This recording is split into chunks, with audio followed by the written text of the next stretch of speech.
Hi students, welcome to online class. So today in this video we are going to discuss about chapter 5, working with Windows operating system. So in the last week you might have studied the chapter 4, so theoretical concepts of OS. So already you know very well about the operating system. What is mean by operating system? So again we are going to discuss about operating system, and then we are going to discuss about the Windows operating system.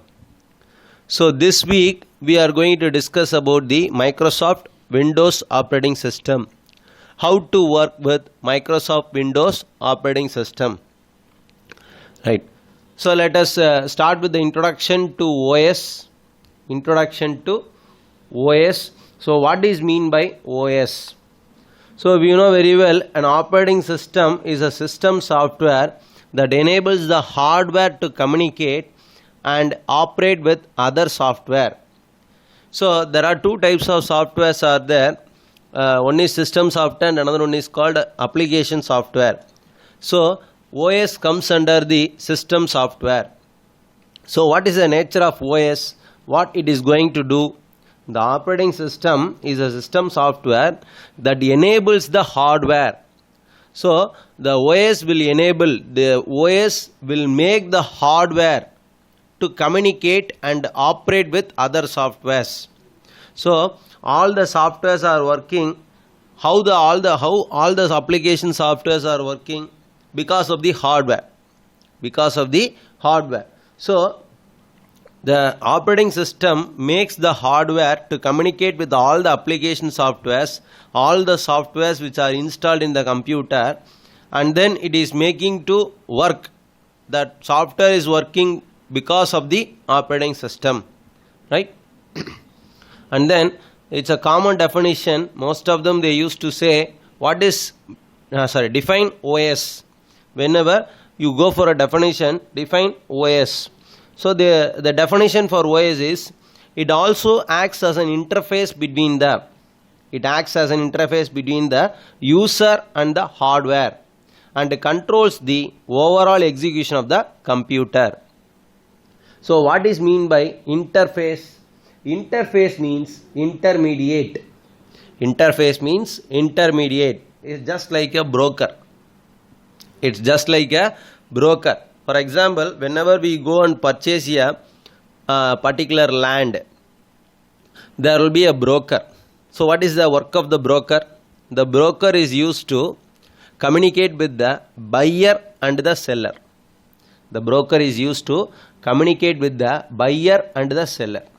So whatever the buyer says, he will communicate to the seller.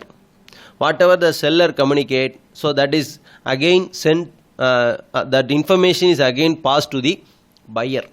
So just like a broker, operating system is an interface, intermediate. He is an intermediator, right? So interface between the user means we are the user.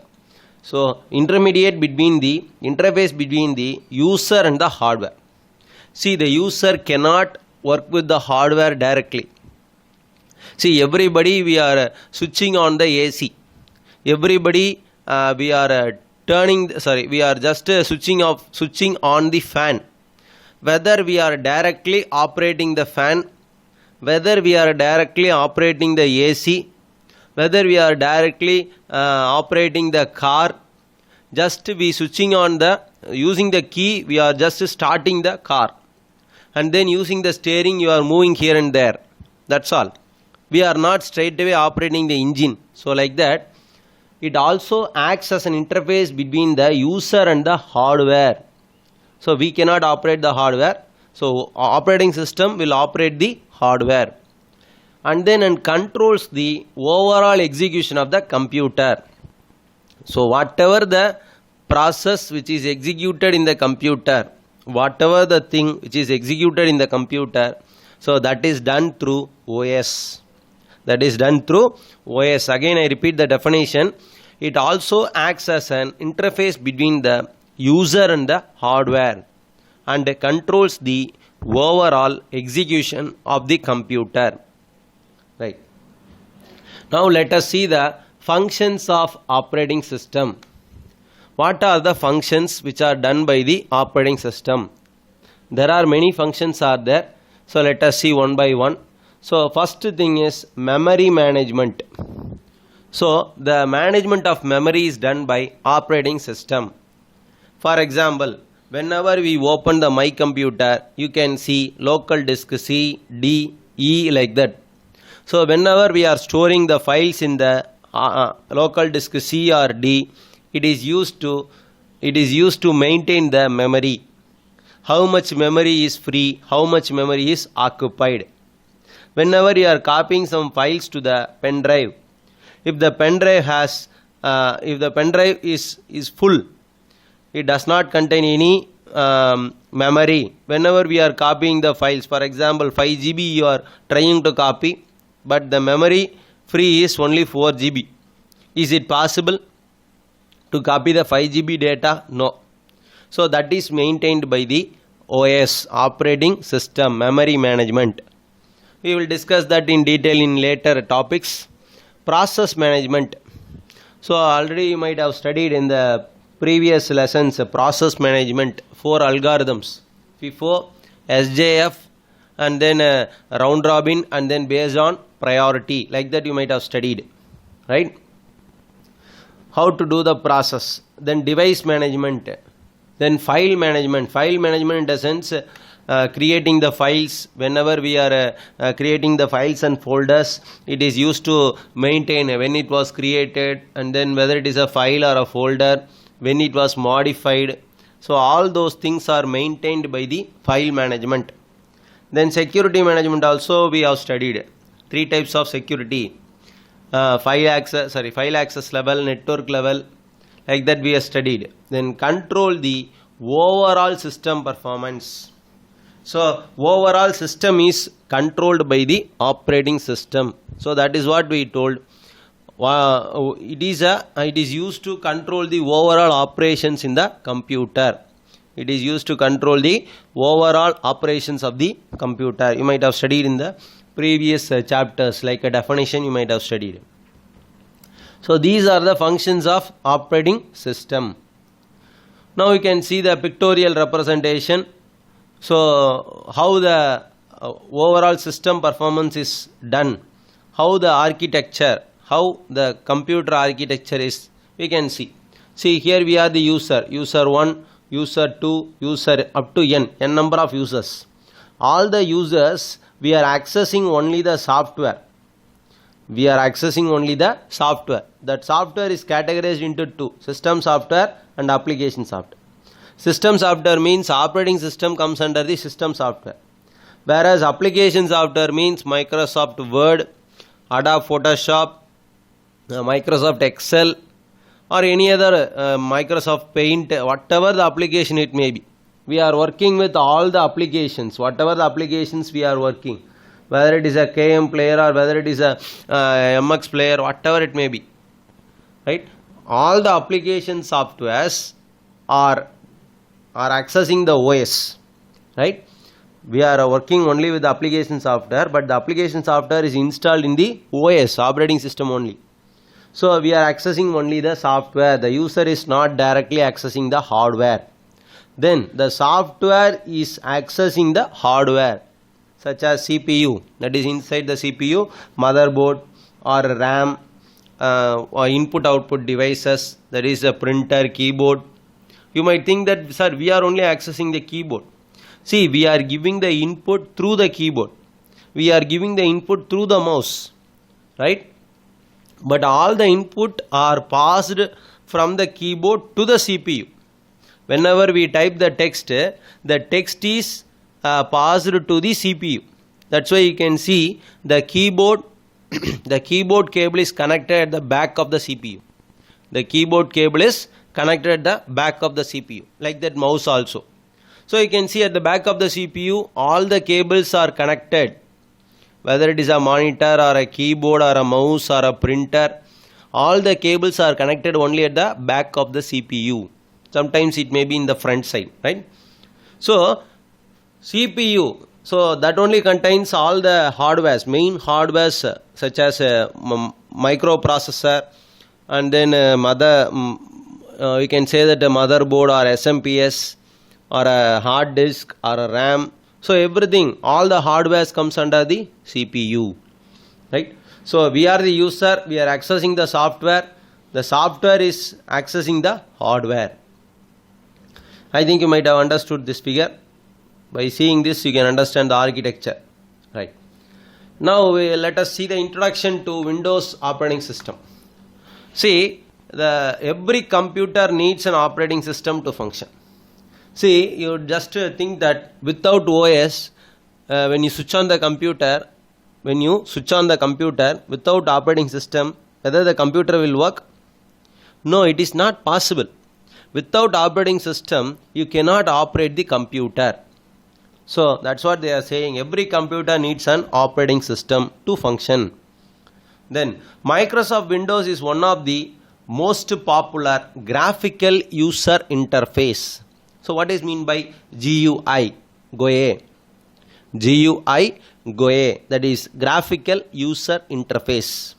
There are several user interfaces are there. Command line interface, CLI, and then graphical user interface, GUI. Most of them, they used to work only with Microsoft Windows. Whether it is Windows 7 or Windows 8.1 or Windows 10. Why we are working only with Microsoft Windows? Why we are not working with Linux or Unix or some other operating systems? Because all the operating systems are not user friendly. Microsoft Windows is user friendly because it uses graphical user interface. You can see all the things are represented in a graphical manner. Whenever you see the application, close button is represented by into mark. Then minimize, and then whenever we move to a particular place, it shows the name of the particular icon. So what is the nature of work? Like that it shows everything in a graphical manner. GUI, graphical user interface.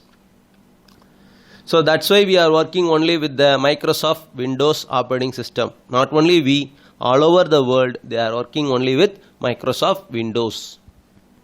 Then multiple applications can execute simultaneously in Windows. Multiple applications means we can work with one or more applications at a time. We can work with one or more applications at a time. For example, you can play the song in the background and then you can play the game. Or else you can copy some files to the pen drive. You can copy the files to the pen drive, and then at the same time you can copy the data or files to the CD, and you can play some song, and then you can play a game. So all these things are done at a time. That is, multiple applications are working. Multiple applications are executed simultaneously. Then that is known as multitasking. That is known as multitasking. It's an important 2 mark. You note it down. Multitasking. Right? Can you understand, students? Then Windows operating system uses both keyboard and mouse. I think you know very well about the keyboard and mouse. What is mouse? Mouse is used to interact with Windows by clicking its icon. So whenever we want to open some application, whenever we want to select one application, whenever we want to select one file, so for that purpose, by clicking its icon, for that purpose we use mouse. Then what for we use the keyboard? Keyboard is used to enter the alphabets, numbers and special characters. So the text can be given as an input through the keyboard. So for that purpose we use the keyboard. Then what is the nature? What are the things which are done by the operating systems? That is, we study the functions of operating system, memory management, like that, process management, file management. So those things, those processes are given here. Access applications on the computer. So accessing the applications means opening the word processor, playing the games, working with the spreadsheet. So spreadsheet means Microsoft Excel. Microsoft Excel or OpenOffice Calc, OpenOffice, like that. So working with spreadsheets, opening the calculator. So whatever the application you have, all the application softwares, so we are accessing through the operating system. Then managing the hardwares, for example connecting the printers, connecting the scanner, right? So if you want to connect a mouse, digital cameras, so you can manage, you can install and then you can uninstall. You can install and then uninstall the printer, scanner, so those things. Then file management activities means, we already studied. File management means creating the files, modifying the file, saving the file, deleting the files and folders. See, whenever you create the file, whenever you right click the file and then you see the properties. Whenever you create the file or folder, after that you right click the file or folder, go to the properties. You can see at what date it was created and then what time it was created, when it was modified. So like that, those things are maintained and managed by the file management, right? Then changing the computer settings such as color scheme, screensavers of your monitor. So those things, changing the desktop background, changing the color schemes, screensavers. Whenever you are not accessing the computer, the screensaver will be turned on. So changing the computer settings is also done by the user. So I think you might have understood this video. So just we have started the introduction to OS and then introduction to Windows operating system. So let's end the class. So thank you, students.